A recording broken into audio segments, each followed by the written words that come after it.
Welcome to the Longest Take podcast.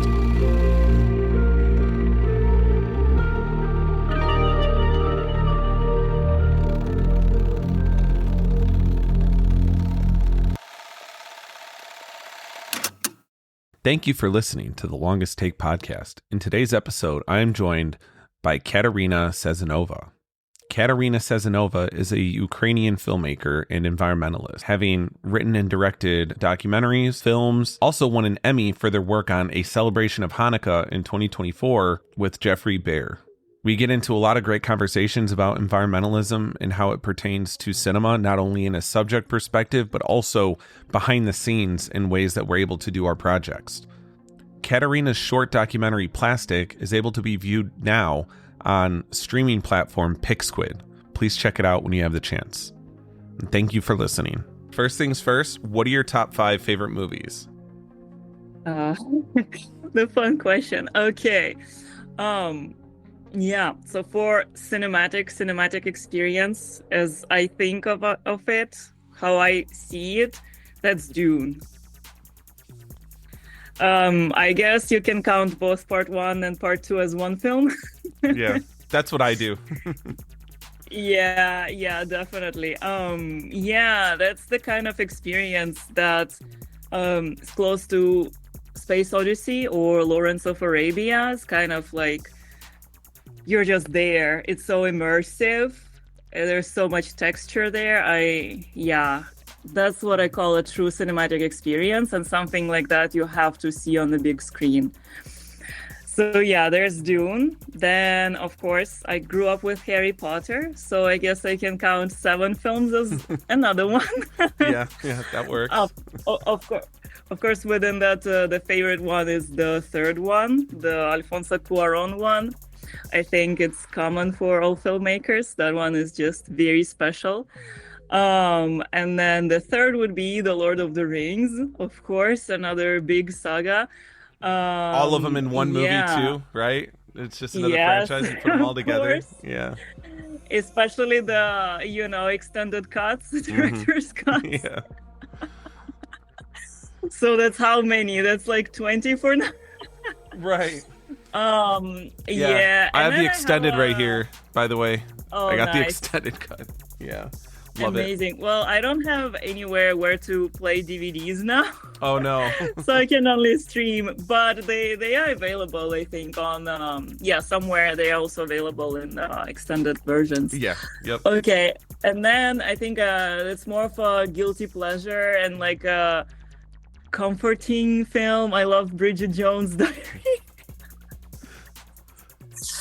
I don't know. It's very cute. It's like very witty humor, not like stupid humor, but very, very nice. And then the last one I want to mention, it's actually my favorite genre. If I can ever do something in that genre, I'll think that I made it as a filmmaker and I really grew. It's a dramedy from Ukraine. It's called Luxembourg. And it's been here in Chicago, the Chicago International Film Festival, a couple of years ago. I think I've seen it like 5 times by now, and I would watch it again. And I'm trying to show it to as many of my friends as possible. But unfortunately, it's impossible to find it on streaming currently in the US.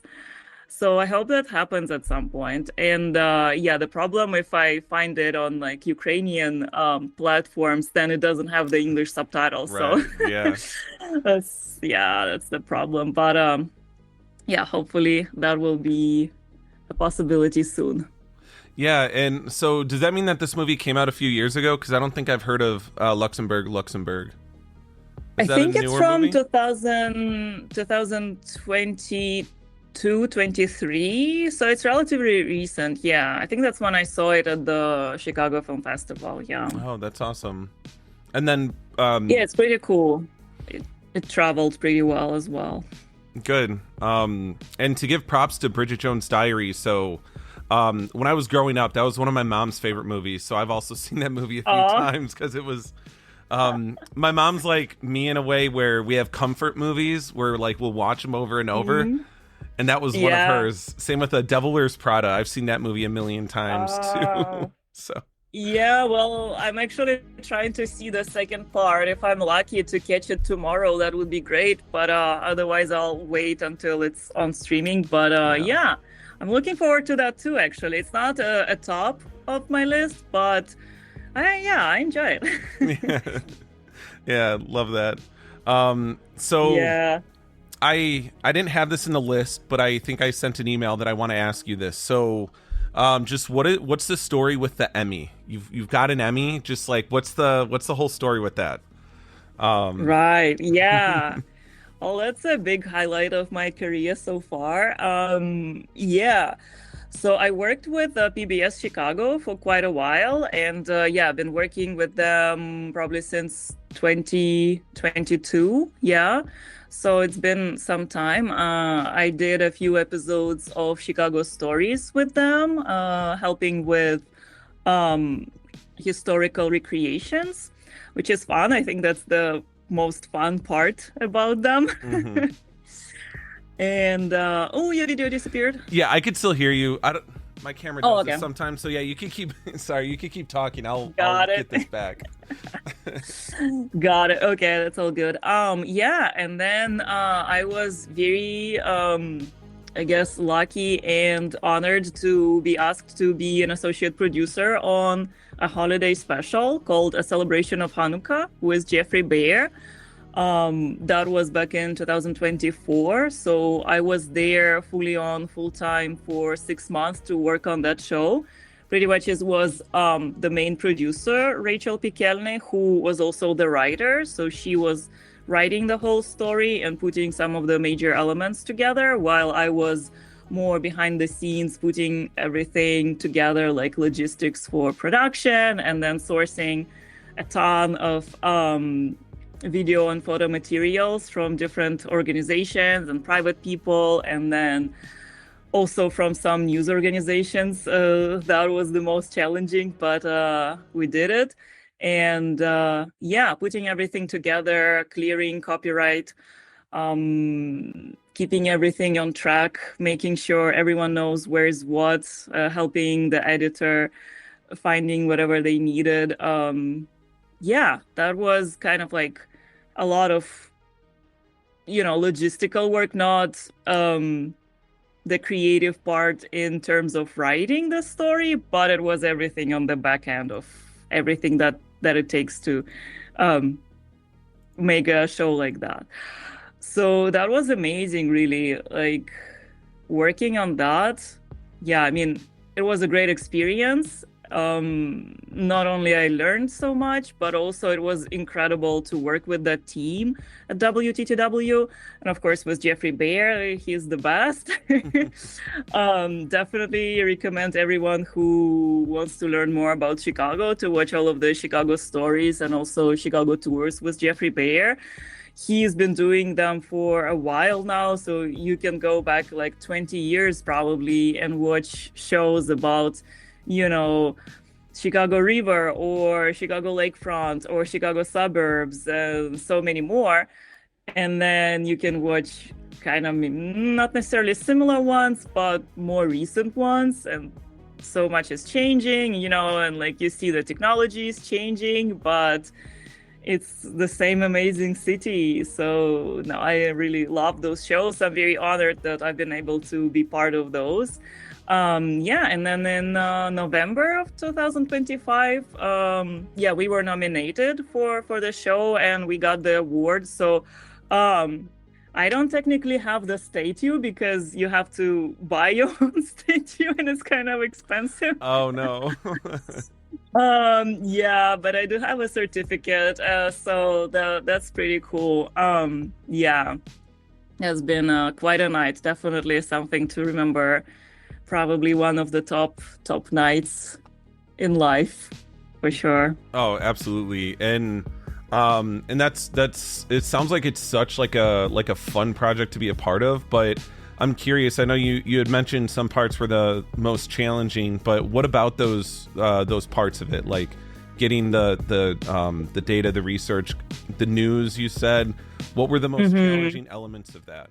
Right. Well, in terms of archival footage, I would say the longest process was to be getting footage from the news station. Like, let's say we needed some footage from some major news stations from the 70s or something, and only they have this footage, and there's no similar footage that we could get anywhere else. So they charge a lot for it, but you can't just get it. You have to request screeners first.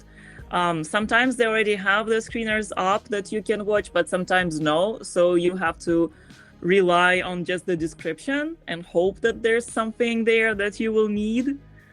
So first you pay for screeners, then you watch them. It can turn out that there's nothing there that you need. Oh no. Yeah, luckily, I think in our case, they did have those screeners online, so we found something specifically that we needed. And then with that, they charge per second for the original without the time code, without logos, whatever. Yeah, and then you can't just pay for, let's say, 2 seconds or 5 seconds. It's a minimum, can be maybe 30 seconds or something, and it's expensive. Like 1 second, I already don't remember by now, but I'm sure this can be Googled. Yeah. So yeah, and then once you do decide what you need, it's not like you can just use it. You have to actually put it in your cart and then export a big chunk of your project for them to approve how you're using it in the context. So yeah, definitely all of this is expensive and time consuming. So you have to be very precise with your deadlines and making sure you're turning this around as quickly as possible. And, you just need to know that this is a lengthy process. So you can't expect, to have it done on the next day. It's impossible. But yeah, luckily we were able to also negotiate some good deals, some prices, and yeah, they even worked a little bit with us on our deadlines, so it turned out pretty well, frankly. But in general, the rule of thumb is that you need a lot of time for this process. If you're going to a major news station, then yeah, it will be expensive and it will be long. Right. And when it comes to like the budget for this thing, so does the company have, or the person working on it, whatever production house, do they allot like a certain number for this because they understand that, hey, they're going to the news station, they're going to charge like every second? Is that already a part of like the production budget, or yeah, well, we had a certain amount of money specifically for archive, and then within that, obviously, if you watch the show A Celebration of Hanukkah, it's a lot of archive. Probably like 70% of the show is some sort of an archival footage. So obviously we needed to get as much of it as possible for free or for very cheap. And then we had to prioritize some things over others. Then yeah, we used a lot of different resources, wide range of things. So I learned a lot about archival research, archival producing, and where to find a wide range of things. So yeah, it kind of became a little of a specialty for me as well. But yeah, it was a great process. Actually quite interesting, and also creative in a way. Yeah, and I think it's really great to kind of build those skills around, especially archival, because as we'll get into later here with some of your other projects, I mean, you seem very in tune with trying to capture real world things, and one of the best ways to do that would be in like a documentary format. And to have the experiences that you've had so far, I think that that's all really beneficial, right? To what you want to do. So I think that's great. Yeah, thank you. I think so. So building upon the skills and keep building and keep learning all the time. Yeah, absolutely. So speaking of projects that you've done already, You have this short documentary called Plastic, which is available to watch on Pixquid.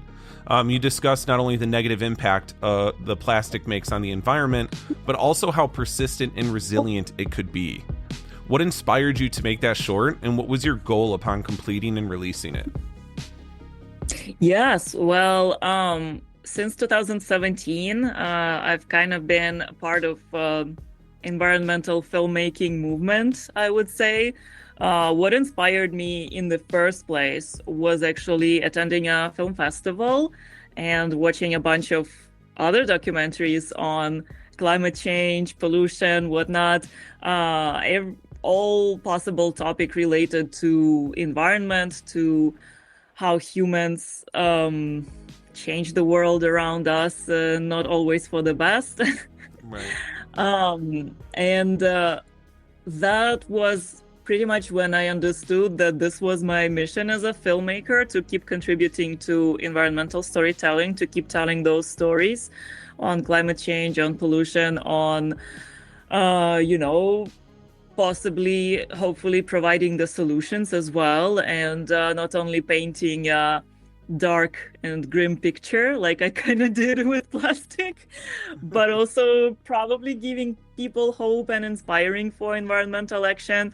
Yeah, I think since that I stepped away from environmental doomism into more positive thinking, because if you want to motivate people for action, I think something positive and something hopeful is probably more useful than just saying, oh, everything is bad and we lost and there's nothing we can do anymore. Because it's not true. I think we still can turn things around, and I kind of believe in good technology. I believe that if we do implement the right technology in enough amount, then we can still turn this around, and we can still have a healthy and thriving planet for everyone and for generations to come. But it is the matter of actually doing that right now. And whatever I do as a filmmaker, so Plastic was my very first film that addressed those topics, and since then I've made a couple more films that address that, and I've also worked in other capacities. Currently, for example, I work at a nonprofit doing videos for a nonprofit that also has environmental and conservation mission. So whatever it is, whether it is a documentary, or it is a fiction, or it is a short film, or it is a feature film, or it is an explainer video, something that goes on YouTube or something that goes on social media. I think we need all kinds of storytelling on all kinds of formats, and a lot of it, and just to keep going, because I see there's documentaries, let's say from 20 years ago, about similar topics, and then there are still documentaries now, and they're still relevant, and more relevant now.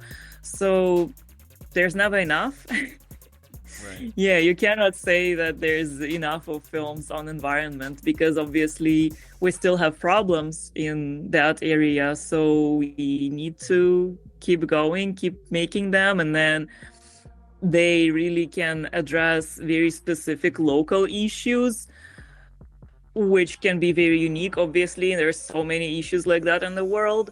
But then by being very specific, you also have a chance to have a universal appeal, and other people relate to that, and to think that, oh, we probably have a similar problem ourselves as well. That was also my goal with my very first documentary, Plastic. You can watch it on Pixquid currently. Yes, it just appeared there. So it's a great platform to have it on, for sure. And I hope that it reaches more people that way as well. And it is my goal to have it reach as many people as possible. And after it finished its festival circuit, it was also used in environmental education settings, so whether it was kind of like a introduction part to some events or part of film screenings that were also about climate change. I've also organized some events on environmental education. Let's say we would have a environmental film screening, and then it would be a lecture on, living without plastic. It is possible. Or, another topic on being sustainable and living a more sustainable life. So yeah, this is what I've started doing, I guess, back in 2018, and this is what I'm still doing, and this is what I want to keep doing.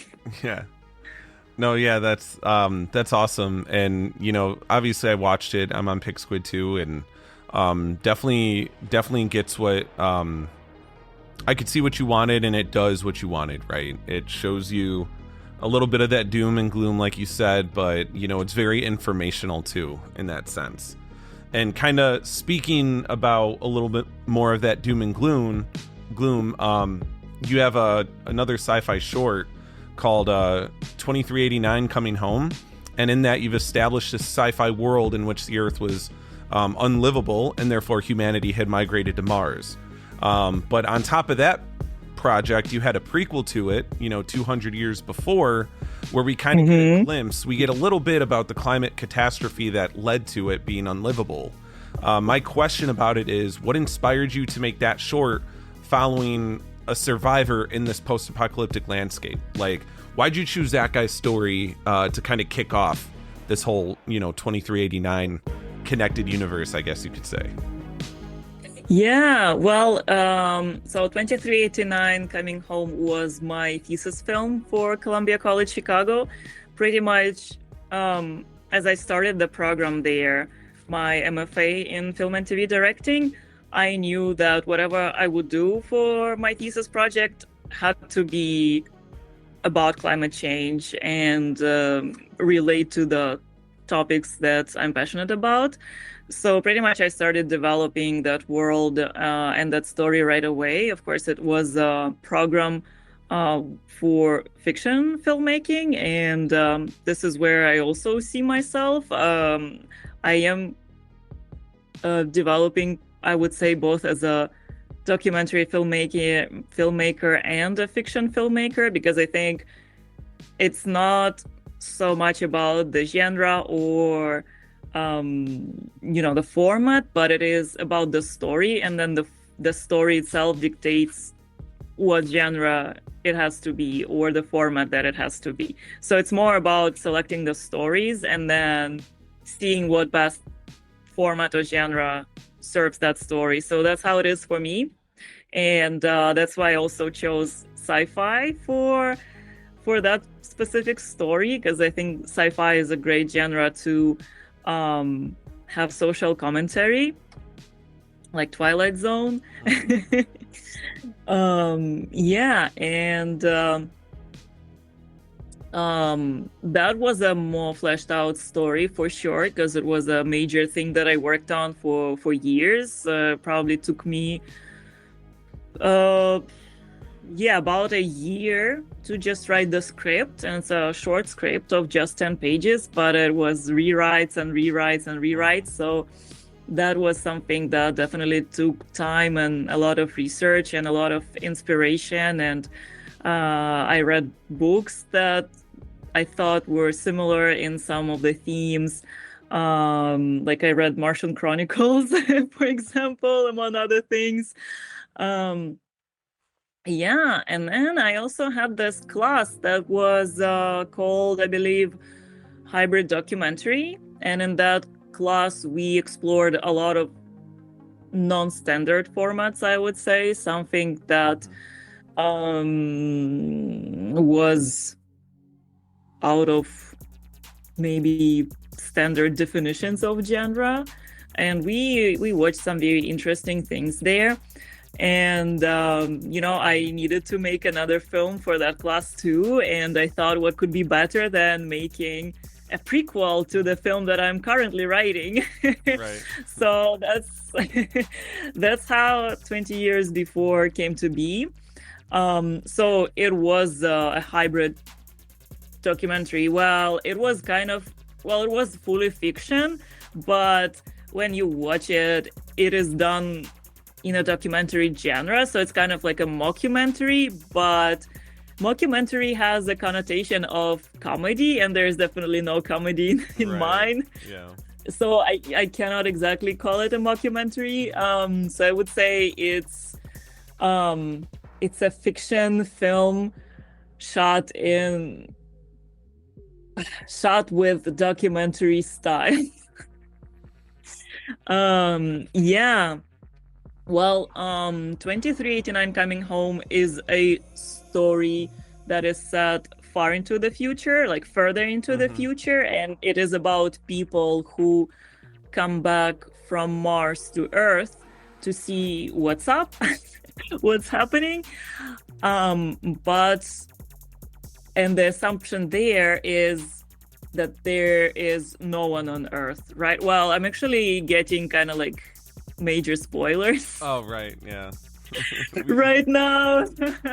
So yeah, whoever listens to this podcast, I hope won't ruin your watching experience. But yeah, I think it has a potential of being a pretty intricate world, especially if I get to build it out into a mini series, which is my biggest hope for this whole universe and for this project, is that will be a possibility for me sometime to keep developing it and taking it to the next level and actually have a mini series in that universe. That would be pretty cool.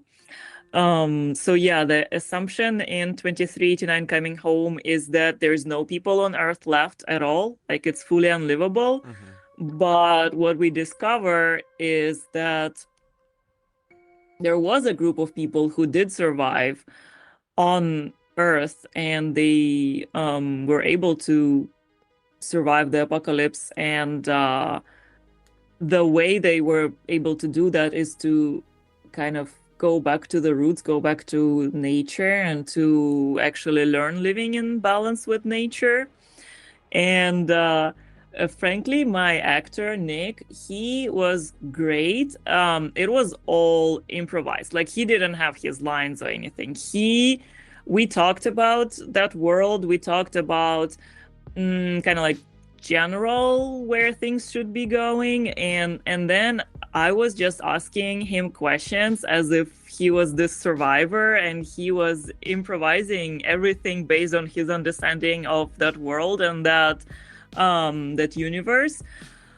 And I think he did a really great job. And then I obviously edited with my editor, and we created a story out of that.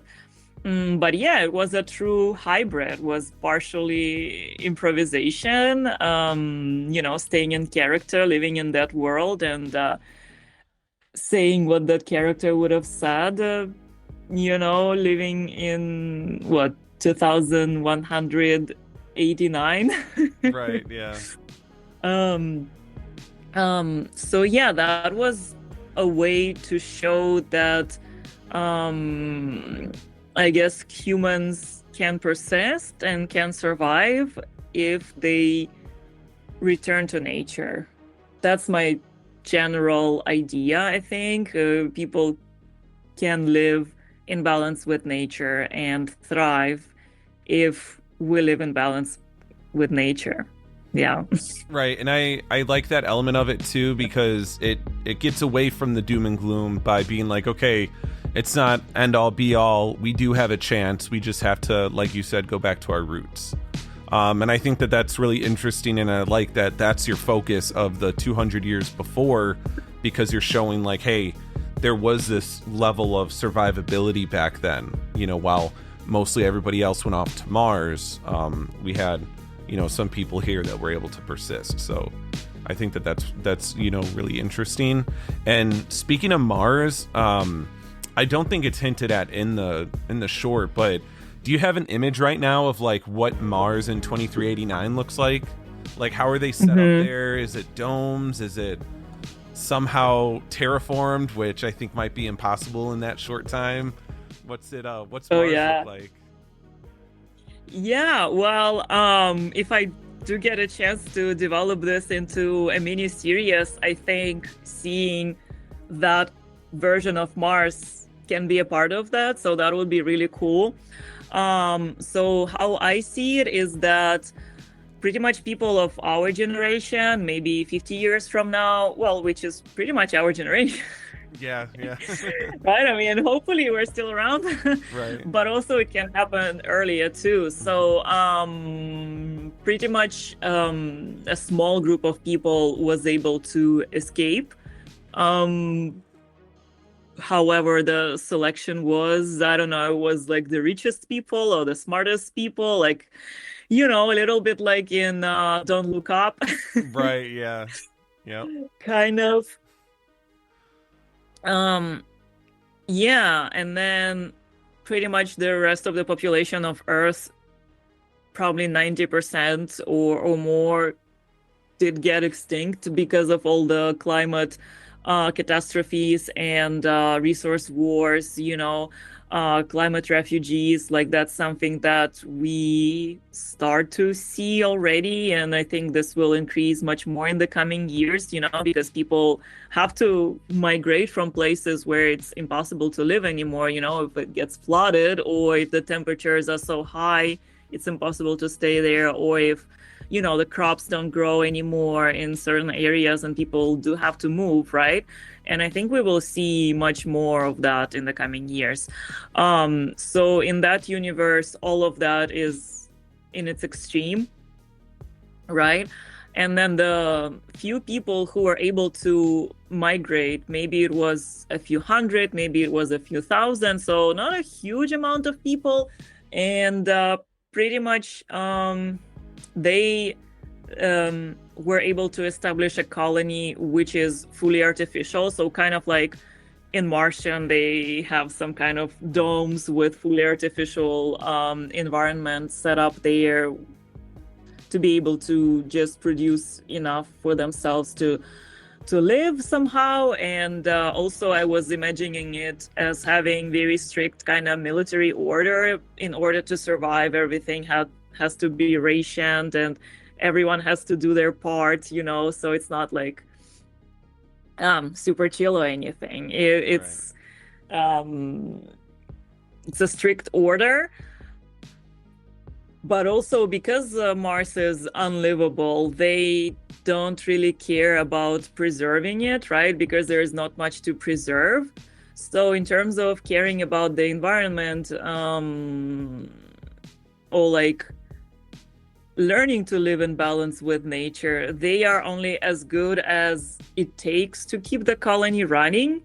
To keep the food growing in their greenhouses and whatnot, and produce oxygen and make sure there's water, but they don't necessarily know, because, the next generations that have never been to Earth, they never knew how natural environment looks like. They have no idea what it's like to walk in a forest or in the meadow, right? So they don't know how to live with nature in general. Like that's not part of how they grew up.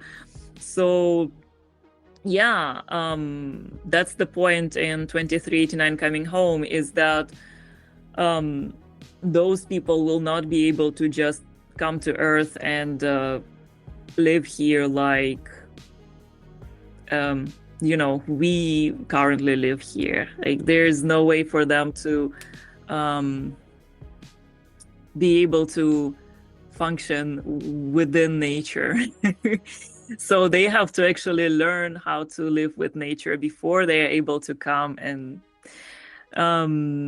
that's something to look into and to consider. And I keep thinking about it too. But the very unique character that I have there, the scientist Fox, he's only good with this because he pretty much studies Earth his whole life, and he read all possible books, whatever ebooks anything that was available in terms of how Earth was at some point. And that's how he knows about different plants, about, different ecosystems. But no one really, no one else really has that level of interest in terms of, general colony population. They have no idea about any of that. They just live in that little confined environment, you know. So that's how, Sala, the second character, who is part of the military, she's the captain of the ship that brings them to Earth. Like, she sees Earth and she sees resources at first instead of, seeing the beauty in the first place. So they have that conflict, but then Fox is able to convince her that he is right, that people are not ready to come back to Earth. And if they do, they will just destroy it all over again, and the history will repeat itself. That's kind of the point of the film, is that how we live now, the Earth is better off without people. Yeah, a lot of excess. But if we, if we do learn to live in balance with nature, then we can thrive, and we can keep living here and survive and thrive with nature. Yeah, no, and I think that's a really great message too, especially provided a lot of the themes in both of these stories. But speaking of just, with the two main characters, they have these really cool astronaut suits. I like the astronaut suits a lot. So I want to know, like, what was who put those together, and like kind of what was the process with kind of figuring out an aesthetic of coming home. Right. Yeah. Well, at that point, I was very lucky to still be a student at Columbia College Chicago. Yeah. So I had access to many other students who did other things, right? So there were production designers and costume designers. So I had two production designers, Nick and Leo were my designers. And then for costumes, I also had two, I had Andrew and Ab, and we were all brainstorming together. We had a lot of references from other sci-fi films, from Star Trek to something that's more recent. Like, I think what we had, Raised by Wolves, I think we had as one of the I love that references. We had quite some. So, well, it was also the process that included the DP Alan as well. So, yeah, we wanted to create a world. Well, I wanted to create the world that is very green, because the point of the story is that the Earth does rejuvenate without people, right? So it was supposed to be very lush and very green without people, but also they discovered that these green spaces are oases, while there's still a lot of parts that did not restore, that are still like wastelands because of the human activity. Even in 350 years from now, there's still areas that are still unlivable. So yeah, we were thinking in those terms and looking at many references, and with collective effort and with some alterations and trying things out. And of course, we were very limited in our budget and time. It was a very quick turnaround, very tight budget, within those frames. I think my custom designers did a really cool job. Andrew was also able to create really cool kind of like armband computers that you could actually open and close it, and it would actually light up. So, and press the buttons actually. So it was all very You could touch it. It was all very tangible. It was very real. There was no AI used anywhere in the film and at Good, any good. point of the process. So that's something I think to be proud of at the moment. And I do really love that a lot of it was crafted by hand, so you can see all of this work, the costumes were pretty much sewn from scratch. So yeah, we were thinking what kind of material would look good, what kind of colors. Yeah, it was kind of like a collective process, very, very cool. Yeah, it was great. Yeah, I no. missed that. And I appreciate the handcraft feel of it, because that does make it gives it a charm, but it also feels authentic. And Mm-hmm. always glad to hear when someone's not using AI, because even from an environmental perspective, AI is doing pretty bad for the world right now. So that's always good to hear.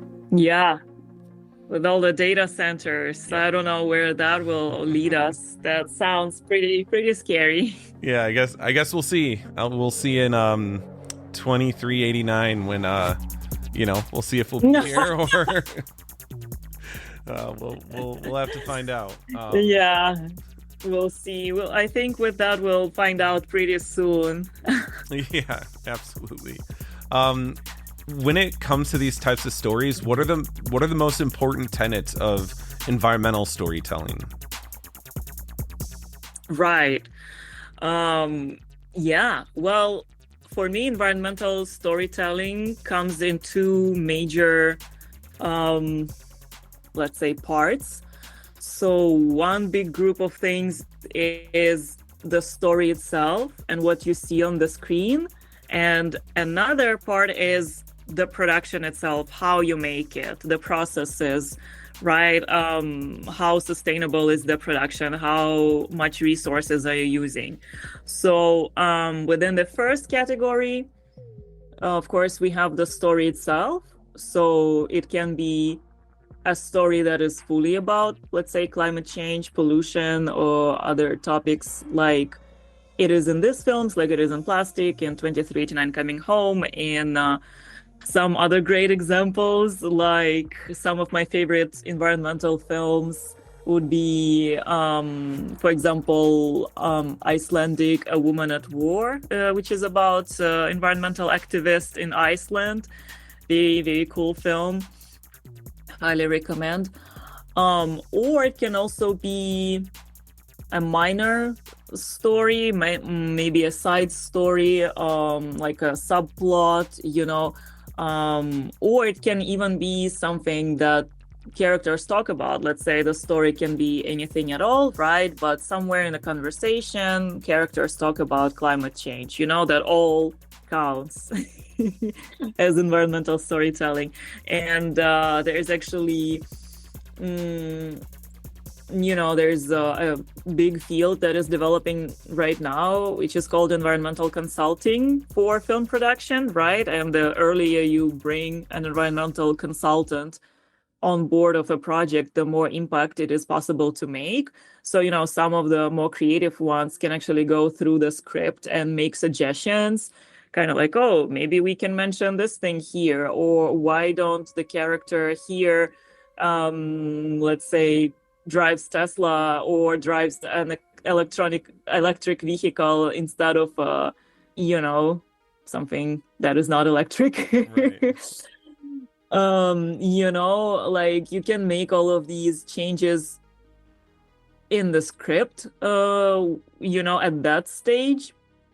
And then when you go in pre-production, again, it can be something that you see on screen. It can be carrying a bottle of water that is refillable instead of single-use water bottle, that is not saying anything, right? But the audience sees that kind of like as a role model almost, right? And the more we see that on the screen, the more it translates to our everyday life, the more people start doing that, the more people want to avoid using single-use cups and bottles, right?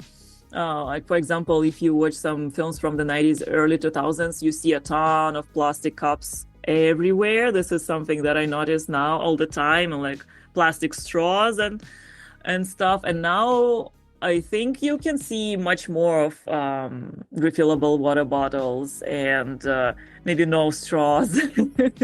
So all of that counts. What you see on the screen, what you hear, what the characters talk about, what again, it doesn't have to be the main story. It can be anything at all, but as long as there's some elements, it can still count as environmental storytelling for me.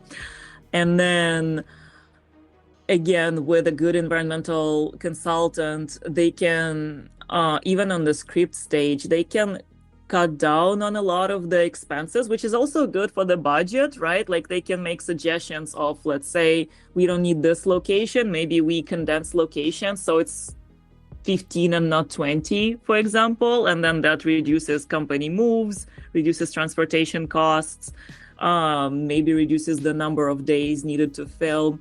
What a lot of the producers don't realize is that when you do have an environmental consultant from the very beginning, and the early on in the process, the better, the more money you're actually saving, because a good environmental consultant actually makes suggestions that cut the environmental impact of the production, but also in doing so, it also cuts the production costs.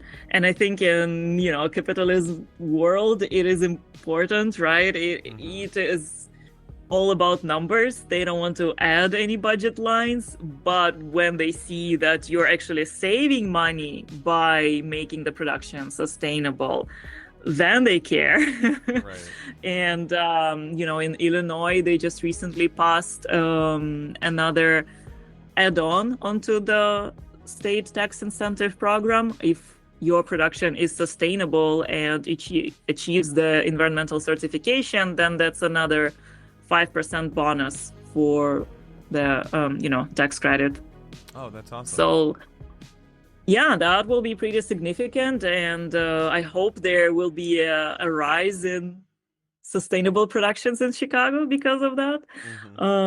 Yeah, and then of course the big part of it is how you make it. The story can be about anything, but how you make it also counts a lot, because all of this is carbon footprint. How many people you fly in versus hire on location, how many people drive their car versus carpooling. Are people doing carpooling? Is there maybe a transport organized, like maybe a van that collects the crew on the way? All of those things. What kind of equipment are you using? Are you using solar power generators? Are you using specific types of lighting that are not as energy consumable? And then food waste is a big issue on set usually. So not over ordering food, or if you have leftover food, figure out the donation process, figure out where you can donate food. This is something that I also do as a film worker in Chicago. Sometimes I'm on those sustainability teams, and we make sure people recycle. We make sure people bring their refillable water bottles, pretty much, so there's no single-use plastic bottles on those sets. People know where to get water. Everyone brings their bottles, or maybe there are some bottles that are provided, but they can be refillable. Same with all the cutlery. Everything can be compostable. Recycling on set is huge. Especially for art department, there's so much props that can be reused, for example, or lots of packaging, like can be reused as well or recycled. So yeah, making sure people recycle properly. There's compost, because compost is huge. If you have leftover food, if all of your utensils are compostable, that's a ton of things that move from waste to compost. And obviously compost is something that produces soil. So it is putting those things back into the system and, growing more food with that versus just throwing it into the trash that goes into landfills. So Right. that's a huge impact too. And there is many more elements in terms of production, and there's even environmental SAT certification. Like there's a Green Seal Award. Like you can Google and find which films and TV shows have received Green Seal Award in the past and what practices they had on SATs. Yeah, no, it's a huge topic. I can talk about this all Yeah. day. No, it's a great topic, and it's funny because in my day job, I'm a senior environmental health and safety specialist for a chemical company. So there are big elements to my job there. I mean, you have project management, but we also have like a sustainability program. We have an environmental program, and I think it's fascinating to see those fundamentals being used on film sets. And I think it's really cool what you're doing, Mm-hmm. trying to, apply those things to film sets, and it's really cool to hear that that Illinois gives incentive to have a sustainable project. All those things are really fascinating to me. Yeah, no, it is great. And that's how I also have the hope that we are moving in the right direction and we can make it, if Yeah. we do it. Yeah, of course. And in terms of just movies in general that have this environmental element to it and about climate change, just in general, any movie in history, what do you think has been like the most effective in getting that awareness out there and really showing us the importance of, things such as, climate change and all that? Ooh, that's a good question. I think for now, probably there's been more documentary films than fiction films. In terms of potential impact, I think both are really impactful. Both can be very personal. If it's a documentary, it doesn't mean that it is boring talking heads. It can follow a very personal story, and it can be just as engaging and as connecting with the audiences, so the audience really feels it for the character, really wants to see what happens with them, right? So I think both fiction films and documentary have very high chances of being very impactful.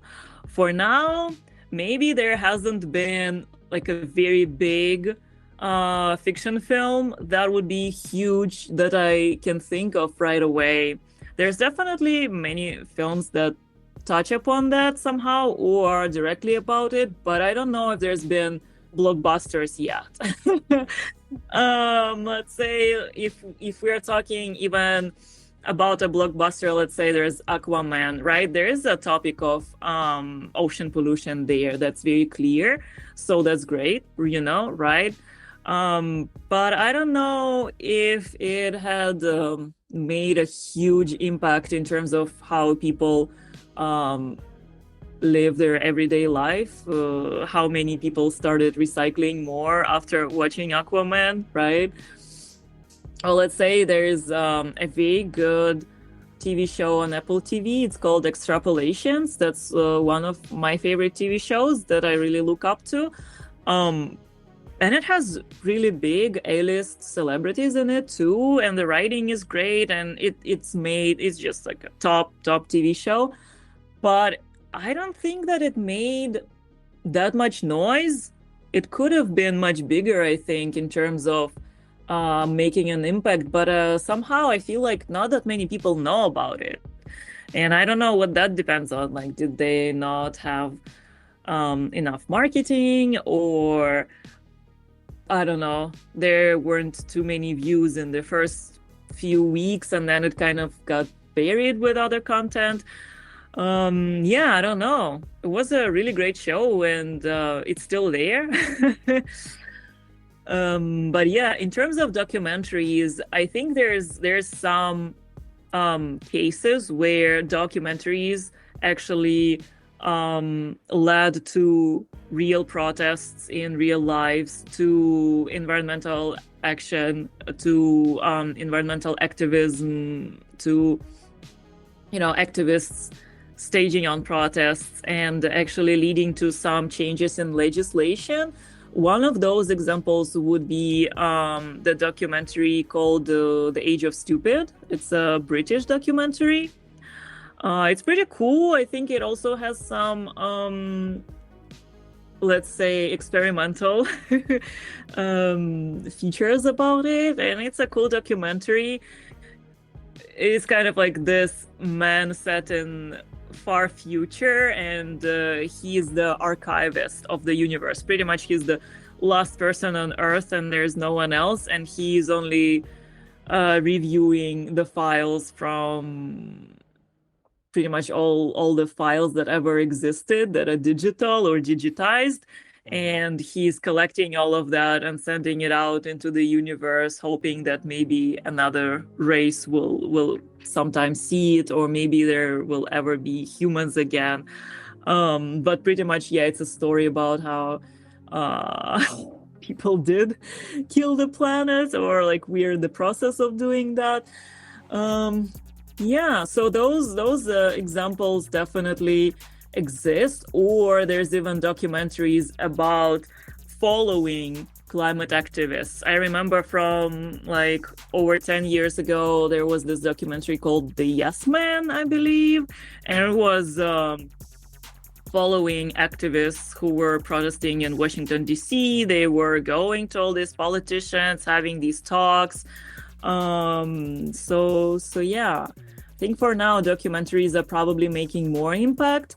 But I hope that fiction films catch up, and who knows, maybe something big is coming up soon in the next few years. Yeah, that'd be really great too, and not so much climate related, but an example of a documentary that I think made a really good impact was Blackfish, the one about the orcas and like SeaWorld and all that. I feel like when that one came out, that made a huge difference, and that helped get the ball rolling with what they wanted to do with that. There was The Cove, I think, was about the fishing in was it Japan or something, where they used to hunt dolphins and stuff. It was called The Cove. When that documentary came out, it stopped a lot of the hunting. So documentaries, I mean, that if anything's going to make a difference, it's going to be documentaries for sure. But it'll be great to get You don't believe in fiction? Oh, I do. It's just it's going to take a lot longer, because even when you do evidence spectacle, like even Aquaman touched on it, and you'll get a movie like Don't Look Up, which is more so a reflection of politics, but it's really hard for it to be impactful because how divisive it could be, Yeah, it's tricky. I think it's the matter of finding the right story and how you tell it. I think it is possible, but there's a lot of work to be done. Absolutely. I definitely think you have a chance to. You're very in tune with doing fiction, but having that the important elements of environmentalism in there. So I'm sure there's going to be something, something's going to come. Well, maybe. Yeah, that would be pretty cool. And of course, I'm always looking for other collaborators who are also interested in these topics. So yeah, to anyone who's listening, feel free to reach out. Of course. So here at the end of the interview, I start and I end the same way with everybody. So where do you see yourself in 5 years? And that could be personally, professionally, whatever. 5 years from now, what's going on, Right. Well, professionally, I hope I keep making films. I hope that maybe I get to make my first feature film by that time. I'm actually working on a feature script that is a drama, and it is a higher concept film, so I definitely need a lot of money to be able to make it. So I think before I'm able to make that one, I'm actually looking for a much smaller scale film script that I can do as a micro budget feature, with friends in the Chicagoland potentially. That's my next goal, to find a story that is possible to make on a shoestring budget, but still to make it really good. Because it is, it's all about the story and the characters and the actors and the performances. You don't need that much of the resources if you have a good story, but you need to be able to tell it well. So it doesn't feel like a small film, So that's my next goal. And then hopefully that will lead to be able to get bigger budgets for the next films. So that's the hope. Awesome. Yeah, love to hear that. Always keep moving, That's the way to do it. But thank you so much for talking with me today. It was great. Love hearing about the environmental piece of things. So I appreciate you, taking time out of your day to chat with me. Yeah, thanks so much for having me. Thank you.